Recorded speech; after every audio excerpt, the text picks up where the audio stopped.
Salut à toi, sujet très intéressant pour comprendre un petit peu dans quel paradigme tu vis et donc le sexe opposé, hein, comment il est réellement. Je vais te faire une petite lecture, c'est une page web de Psy Post, donc c'est une référence. Et par la suite, après, je vais t'expliquer tout simplement l'essentiel pour comprendre certaines choses. Donc, l'étude qui porte sur des femmes jeunes, hein, en bonne santé, a montré qu'elles avaient tendance à présenter des schémas de traitement cognitif plus proches de la dépression lorsqu'elles prenaient activement des contraceptifs oraux. Donc déjà, ça, on ne te le dit pas. Hein. Les forces obscures le connaissent très bien. Cet effet était particulièrement prononcé chez les femmes présentant des niveaux généralement plus élevés de symptômes dépressifs. Les résultats ont été publiés dans la revue Frontier in Psychology. Les concepts contraceptifs oraux, communément appelés pilules contraceptives, sont des médicaments pris par la voie orale pour prévenir la grossesse. Donc il contient généralement des hormones synthétiques, que du bon en vérité, soit une combinaison d'œstrogènes et de progestatifs, contraceptifs oraux combinés, soit un progestatif seul, pilule à progestatif seul. Ces hormones agissent, empêchent l'ovulation, libération d'un ovule par l'ovaire. Donc, t'as compris que ça peut être problématique dans l'avenir. Et d'ailleurs, je rajouterais, parce que j'aurais dû mettre ça en début,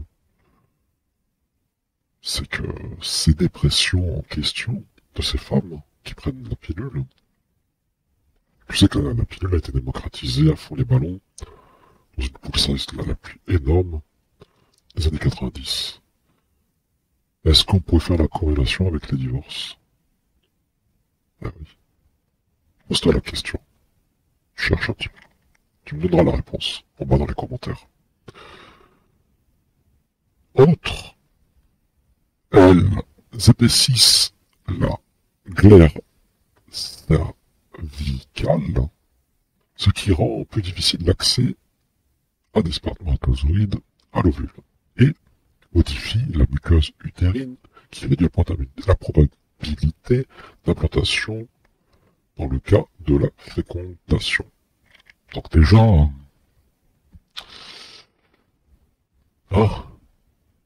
posez-vous les bonnes questions. Je vais pas faire de commentaires là-dessus, mais rien que ces mots, déjà, on pourrait résoudre l'entièreté de ces fameuses Gauloises qui, arrivent à 30 ans, disent « Putain merde, ça fait 5 ans qu'on essaye, mais ça marche plus ». En plus des nécroses vaginales par tout le zouk du Bacois, non pas en Martinique, mais directement en capitale même de Paris. Donc ces contraceptifs oraux sont très efficaces lorsqu'ils sont pris régulièrement ou la même heure chaque jour. Outre la prévention de la grossesse, ils peuvent réguler les cycles menstruels, réduire les crampes menstruelles et traiter l'acné. D'ailleurs, c'est le, comment dire, l'élément vendeur aux jeunes filles, c'est l'acné. C'est, avec ça, tu n'auras pas d'acné. Et tu auras des règles un peu plus tranquilles. Cependant, ils peuvent présenter des risques ou des effets secondaires, un risque accru de caillots sanguins ou de changements hormonaux. Ça peut être intéressant pour Dr Frankenstein si tu vois, tu veux swap et devenir le sexe opposé. Certaines données suggèrent également que les femmes utilisant des contraceptifs oraux combinés peuvent présenter davantage de symptômes dépressifs. Et il est clair que quand on parle en France que c'est les plus grosses consommatrices de pilules en France. Et voire même avant les règles. C'est un truc de fou. C'est incroyable ce qui se passe chez vous, les gars. Et donc, on comprend très vite, les femmes sont déjà un pet au casque. Donc, l'auteur de l'étude, Elizabeth Hampson, et ses collègues ont cherché à savoir si des contraceptifs oraux contribuent à un état d'esprit plus dépressif chez leurs utilisatrices. Et donc ces contraceptifs, de pilules, combinées généralement, prises quotidiennement pendant 21 ou 24 jours, suivies d'une phase inactive de plusieurs jours au cours de laquelle les utilisatrices prennent des pilules placebo, incluses dans l'emballage du contraceptif. Donc, en gros, c'est Smarties et compagnie.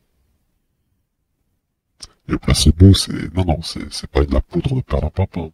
C'est autre chose. D'accord? S'abstient complètement de prendre des pilules pendant la phase inactive. S'abstient de prendre complètement toutes ces pilules pendant la phase inactive. Ben, les hormones synthétiques ne sont pas utilisées. Certains chercheurs ont émis l'hypothèse que ces contraceptifs oraux induisent des symptômes dépressifs. Et le score de dépression serait donc élevé, voire très élevé, plus élevé que la phase hormonale active pendant la phase inactive. L'étude a porté sur 53 femmes, jeunes femmes, en bonne santé, âgées de 18 à 26 ans, qui étaient soit étudiantes, universitaires, soit des employés administratifs.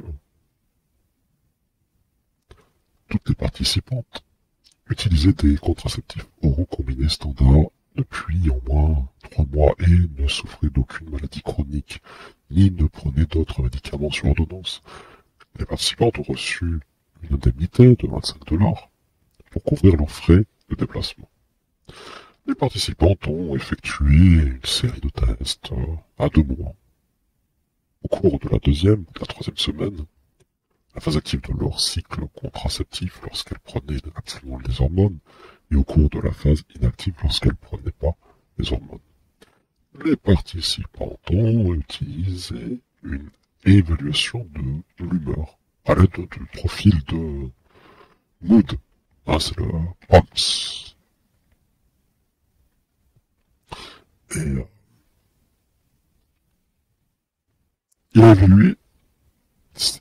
il évalue en fait 6 dimensions. Anxiété, dépression, colère, irritabilité, vigueur, fatigue et confusion. Donc déjà, tu vois, tu comprends un petit peu toutes ces midinettes dans le monde du travail, voilà, sous ces produits-là, ça amène pas autre chose. Tu comprends de suite que y a un problème. Il y a un très gros problème. Ils ont également participé à une tâche d'identification des émotions faciales qui consiste à identifier des expressions émotionnelles à partir d'un ensemble de 96 visages de test.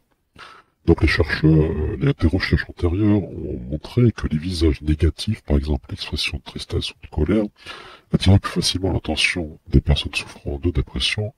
Les auteurs s'attendaient à des résultats similaires.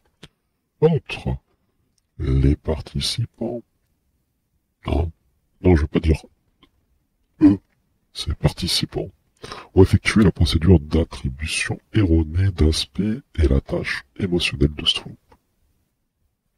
Et donc, la procédure d'attribution erronée d'aspect consistait à présenter des caractères chinois inconnus, précédés à des images de fleurs et d'insectes.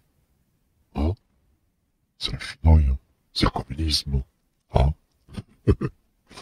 Ces images devaient influencer l'évaluation des participants, caractères agréables, des caractères, et l'auteur a examiné si cet effet varie entre les phases actives et inactives d'utilisation de la contraception.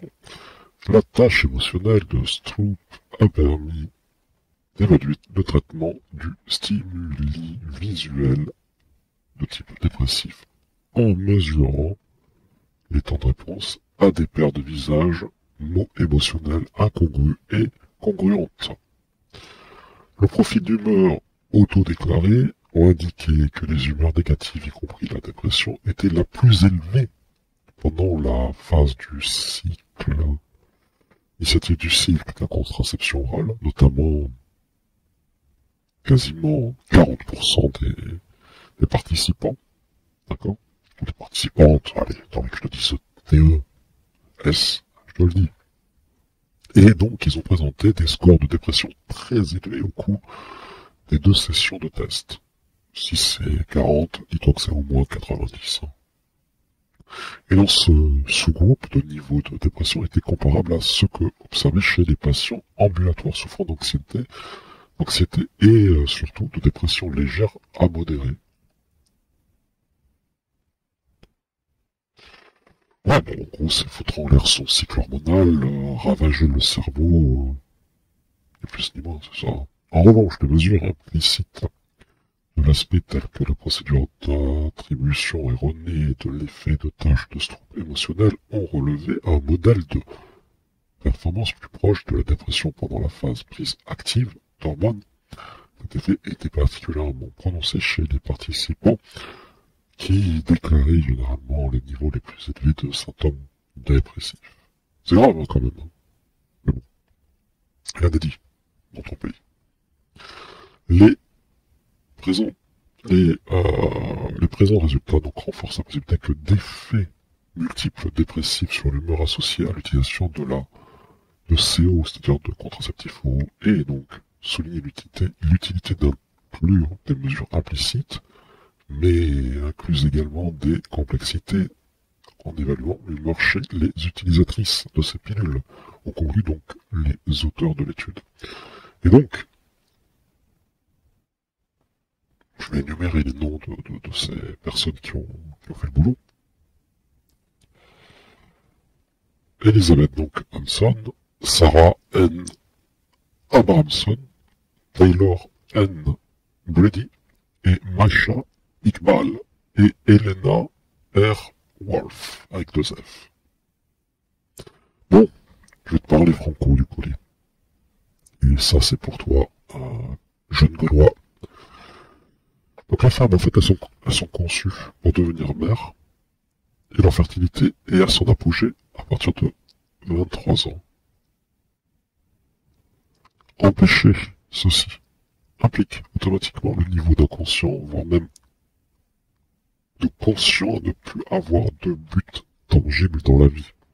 Tu le vois très bien, les vidéos TikTok, elles ont 40 ans, où elles sont dépassées, elles ne peuvent plus avoir d'enfants, dépassées de date, elles pleurent, et elles voient très bien que toutes ces miasmes de ces forces obscures qui les ont amenées dans ce wagon, tiré par cette locomotive, comme tu peux voir à l'écran à droite. Bon, d'escort girl, plus ou moins, et encore, je veux dire, c'est même pas d'escort girl. Je peux pas te le dire sur YouTube, mais t'as compris, très bien. Au bout d'un moment, c'est nécroche vaginale, comme en Martinique, dans le beau bar, là-bas quoi, c'est aussi à Paris. Bref, t'as compris. Pirater, hijacker son cycle hormonal pour jouer t'as compris? Pour payer, pour bousiller psychiquement